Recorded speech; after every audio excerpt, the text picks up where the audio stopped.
শয়তান সহ মিলে লাইয়াসুদ্দুনাহুম আনিস সাবিল, তারা মানুষদেরকে আল্লাহর রাস্তা থেকে প্রতিবন্ধকতা করে। ওয়া ইয়াহসাবুনা আন্নাহুম মুহতাদুন, আবার তারা নিজেরা নিজেরা ধারণা করে যে তারা হেদায়েতের উপরে আছে। এমনি কোরআন বিমুখ, কোরআনের সাথে তাদের সম্পর্ক নেই। এবং এরকম কথা বলে যে কোরআন পড়লে আপনি গোমরাহ হয়ে যাবেন, এরকম কথা বলে যে বুখারী শরীফ 7 দিন পড়লে আপনি গোমরাহ হয়ে যাবেন, আর মুসলিম শরীফ বুখারী শরীফ 7 দিন পড়লে একবার আপনি পাকা গোমরাহ হয়ে যাবেন।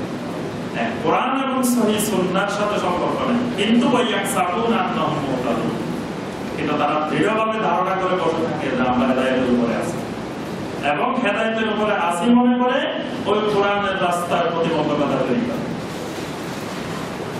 হাত্তা ইযা জাআনা ক্বালা ইয়া লাইতা বাইনি ওয়া বাইনাকা বু'দাল মাশরিকাইনি ফাবিসাল কারীন। রব্বুল আলামিন বলেন, যখন আমি আল্লাহর নিকটে উপস্থিত হবে কিয়ামতের ময়দানে, ক্বালা ইয়া লাইতা বাইনি ওয়া বাইনাকা বু'দাল মাশরিকাইনি, তখন বলবে হায় এই শয়তানটার মাঝে আর আমার মাঝে যদি পূর্ব পশ্চিমের দূরত্ব তৈরি হয়ে যেত, মানে পূর্ব পশ্চিমের যেরকম অনেক দূরত্ব, এই শয়তানটা যদি আমার থেকে এইরকম দূরে থাকতো, ভাবি ইসাল কারীন, আর এই সঙ্গীটা কতই না আমার জন্য খারাপ সঙ্গী ছিল।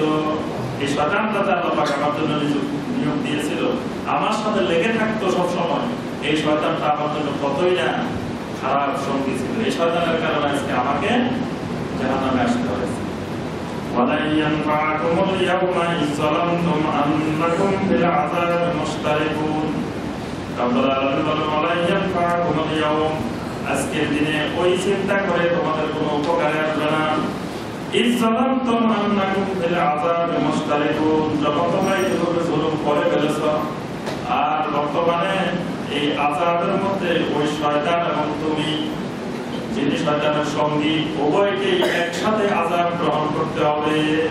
আজকে আর ওই আফসোস করেন যে শয়তান থেকে যদি আমি আলাদা থাকতাম তাহলে আমার ভালো হতো, এরকম বিষয়ে আফসোস করে ওয়ালাই ইয়ানফাকুম, কোনো উপকার আজকের দিনে আর হবে। আবান্তা তুসমিউস সুম্মা আও তাহদিল উমিয়া ওয়া মান কানা ফী দালালিন মুবিন।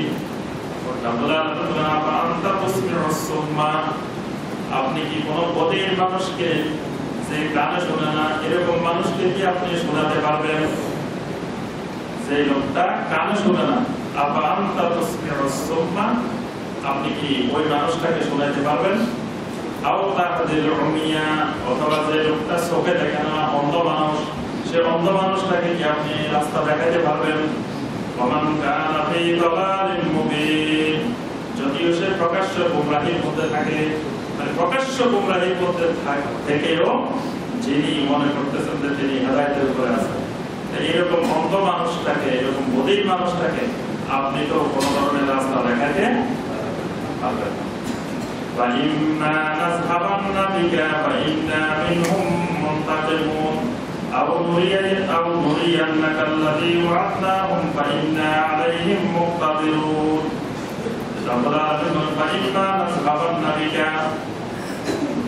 যদি আপনার থেকে যদি ওই বিপদ আপদ, ওই জিনিস আমি তুলিও নিই, আও নুরিয়ান্নাকা আল্লাযী ওয়া'আদনাহুম, অথবা ওই জিনিস আমি দেখিয়ে দিই যে জিনিসের আমি ওয়াদা করেছি, অর্থাৎ যেই আযাবের আমি ওয়াদা করেছি, ওই আযাব, ওই জাহান্নাম যদি আমি তাদেরকে দেখিয়েও দিই, ফাইন্না মিনহুম মুনতাকিমুন, দেখানোর পরেও আমি তাদের থেকে প্রতিশোধ নিবই। মানে যে মুশরিকরা আপনার এই অন্ধ হয়ে গেছে, বধির হয়ে গেছে, তারা তাদের থেকে অবশ্যই ফাইন্না মিনহুম মুনতাকিমুন, তাদের থেকে আমি প্রতিশোধ অবশ্যই নিবই। ফাইন আও নুরিয়ান্নাকা আল্লাযী ওয়া'আদনাহুম ফাইন্না আলাইহিম মুকতাদিরুন, এবং তাদেরকে ওই আযাব দিতে, ওই প্রতিশোধ নিতে আমি আল্লাহ অবশ্যই সক্ষম। সুবহানাল্লাহ। ফাস্তামসিক বিল্লাযী উহিয়া ইলাইক, সুতরাং হে রাসূল, আপনার প্রতি যে ওহী নাযিল হয় সে ওহীকে আপনি শক্ত করে, মজবুত করে ধরে রাখুন। আল্লাহ বলেন, ফাস্তামসিক বিল্লাযী উহিয়া ইলাইক, আপনার উপরে যে ওহী নাযিল হয় সেই ওহীকে আপনি শক্ত করে ধারণ করুন। ইন্নাকা আলা সিরাতিম মুস্তাকিম, আর এই ওহী যদি আপনি ধরে রাখেন তাহলে আপনি নিশ্চিত থাকুন যে আপনি সিরাতুল মুস্তাকিমের উপরে আছেন। সুবহানাল্লাহ। যদি আপনি ওহীর উপরে থাকেন, ওহী বলতে কোরআনে কারীম এবং নবী সাল্লাল্লাহু আলাইহি ওয়াসাল্লামের সুন্নাহ হাদিস, এটির উপরে যদি আপনি থাকেন, আল্লাহ পাক বলেছেন ইন্নাকা আলা সিরাতুল মুস্তাকিম, তাহলে আপনি অবশ্যই সিরাতুল মুস্তাকিমের উপরে আছেন।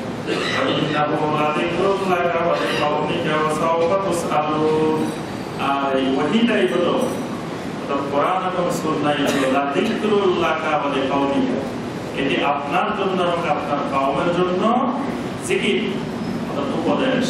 এই ওহীটাই ওয়া সাওফা তুসআলুন। আর এই জিকির যারা মানবে না, যারা ওহী অনুসরণ করবে না, তাদেরকে অতি শীঘ্রই এই সম্পর্কে প্রশ্ন করা হবে। আল্লাহ সুবহানাহু ওয়া তাআলা সবাইকে কোরআনে কারীমের এই আয়াতগুলোর আলোকে আমল করার তৌফিক দান করুন। আল্লাহ আমাদেরকে ওহীর আলোকে জীবন যাপন করার তৌফিক দান করুন। সমস্ত প্রকার শিরক, কুফর, বেদাত থেকে মুক্ত থাকার আল্লাহ পাক আমাদেরকে তৌফিক দান করুন। আমিন ইয়া রাব্বাল আলামিন। সুবহানাল্লাহি ওয়া বিহামদিহি, আশহাদু আল লা ইলাহা ইল্লা আনতা, আস্তাগফিরুকা ওয়া আতুবু ইলাইক। যে সংক্ষেপে আমরা